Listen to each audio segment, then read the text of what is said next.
Hi everyone, welcome back to this series of macroeconomics. And till now we have done about 15 lessons on macroeconomics. This is the 16th lesson. So in the previous about 10 to 12 lessons, we have completed the national income theory, which basically means that the classical theory of income, employment, output, and the Keynesian theory of income, employment, and output. If you have not done that, you can go to the macroeconomics playlist, which I will attach here in the description also, and you can go through these two, three theories. Then we did about goods market equilibrium. We discussed about goods market equilibrium, जहाँ पे हमने average propensity to save, marginal propensity to save, average propensity to consume, marginal propensity to consume, multiplier, accelerator, then Higgs version of accelerator, Samuelson version of accelerator and super multiplier. ये हमने कुछ theories की हैं. ये एक major part है macro economics का जो हम cover कर चुके हैं, but बहुत कम lessons में किए हैं, around 10 to 12 lessons में. So बहुत अच्छे से discussion हुआ है इन topics पे. Apart from that, we have started with demand for money, जिसमें हमने 2 classes basics की थी. मतलब हमने discuss किए थे primary and secondary functions of money. And next class में हमने डिस्कस किया था in why there is inverse relationship between bond prices and interest rate. तो ये जो 2 लेसन्स हमने डिवोट किए थे, दीज 2 लेसन्स आर इम्पोर्टेंट, ताकि हम ये जो डिमांड थ्योरीज कर रहे हैं इन पे हमें इजीली अंडरस्टैंडेबल हो. डिमांड थ्योरी हमने लास्ट क्लास से डिस्कस करना स्टार्ट किया था. In general, we can categorize the demand theory for money into these 4 parts. First is classical approach, जिसको हम Fisher's transaction approach भी बोलते हैं. ये हमने लास्ट लेसन में कंप्लीट कर लिया है. आज हम डिस्कस करेंगे the neoclassical approach, which is also termed as Cambridge cash balance approach.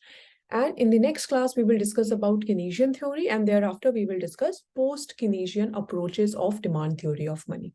So in case if you have not done classical approach or Fisher's transaction approach, तो ये मैंने lesson 15 में I think किया है, जो इससे पहले वाला lesson है, आप उसको एक बार देख सकते हैं. It's a very small lesson of 8 to 10 minutes, and then you can see this lesson. Otherwise, अगर आपको सिर्फ ये देखना है, you can go through this also. So let us now start with the demand for money, and this is the second theory, neoclassical approach and Cambridge cash balance approach. जो हमारी first theory थी उसको हमने बोला था classical approach या fishers transaction approach. अब यहाँ पे जो ये फिशर है, this is actually the economist, और ट्रांजैक्शन का मतलब है कि ये हमारा ट्रांजैक्शन फंक्शन ऑफ मनी पे बेस्ड थी, जो हमने प्राइमरी फंक्शन डिस्कस किया था. इसलिए मैंने बोला कि फंक्शंस ऑफ मनी इंपॉर्टेंट है समझने के लिए, ताकि हमें ये थ्योरीज इजीली समझ आए. Next is demand for money, जो नियो क्लासिकल अप्रोच है. नियो क्लासिकल मतलब कि जो क्लासिकल के बेस हैं वो तो सेम रहते हैं, बट कुछ इंप्रूवमेंट्स के साथ आती है ये. Because as discussed in previous class, जैसे जैसे हमारी इकोनॉमी में सिचुएशंस चेंज होती हैं, इकोनॉमी में डिजिटल करेंसी ऐड हो रही है, बैंक्स ऐड हो रहे हैं, म्यूचुअल फंड्स ऐड हो रहे हैं, क्रिप्टो करेंसी ऐड हो रही है, उस तरीके से मनी की डिमांड और सप्लाई चेंज होती है. इसलिए from time to time we have different theories of money जो उस टाइम को सूट करता है. तो क्लासिकल इकोनॉमिस्ट ने पहली जो थ्योरी दी थी फिशर्स ट्रांजैक्शन अप्रोच, जिसमें उन्होंने इक्वेशन ऑफ एक्सचेंज का यूज किया था. This theory is about neoclassical approach, and this is also termed as Cambridge cash balance approach, क्योंकि ये cash balance पे based है. We will discuss what exactly do we mean by cash balance. Now, ये हमारी theory 2 economists ने दी थी, that is Marshall and Pigou. Cambridge, I hope you all know Cambridge university, आपने कहीं ना कहीं तो देखा होगा, आगे प्रिपेयर कर रहे हो, सुना होगा.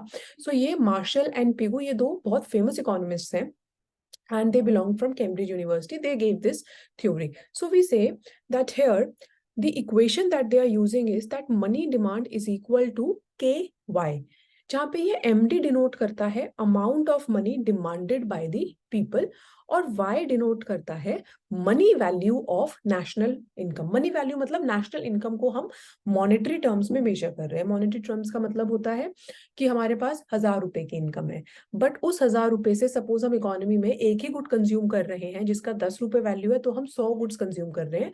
वो होता है नेशनल इनकम को रियल टर्म्स में एक्सप्लेन करना, पर यहाँ पे हम मॉनेटरी टर्म्स में ही ले रहे हैं. और के एक कांस्टेंट है, ठीक है, के एक कांस्टेंट है हमने बोला है.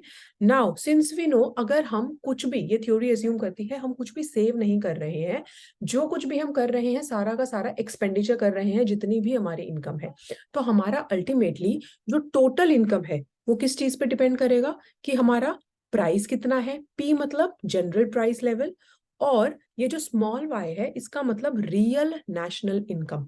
अब जैसे मैंने आप लोगों को बोला था, सपोज हमारी टोटल इनकम, सपोज हमारी जो टोटल मॉनेटरी टर्म्स में इनकम है वो ₹1000 है, इसका मतलब ये हमारा कैपिटल Y है, और सपोज हमारा जो प्राइस है, सपोज ये ₹10 है। अब हमने बोला small y is real national income. So real national income का मतलब कि हमें कितनी क्वांटिटी परचेज करनी है, सपोज हमें 100 क्वांटिटी परचेज करनी है। So our total income, monetary income should be equal to P into Y, that is general price level into the real national income. So this will be 1000 equal to 10 into 100. अब ये मैंने simplicity के लिए आपको एक good का case करके समझाया है, इसको आप 2 गुड भी ले सकते हो और n कमोडिटीज भी ले सकते हो।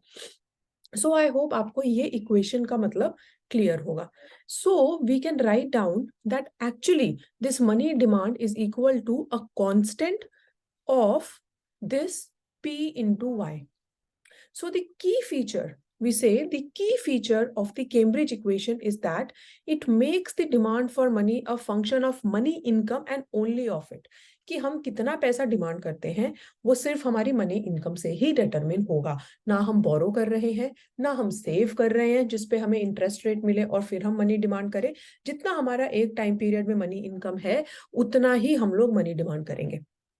Now, we can also plot this theory in diagrammatically. So here on the x-axis, we take money value of national income, and here we are taking demand for money. तो जिस तरीके से अगर हमारा national income increase होगा, तो हमारा demand for money भी increase होगा, क्योंकि हमने क्या बोला है कि y is equal to P into Y, which means that जितनी भी हमारी income है, हम सब consume कर रहे हैं यहाँ पे with a constant K. इसीलिए हमने ये एक 45 degree upward sloping money demand curve draw किया है।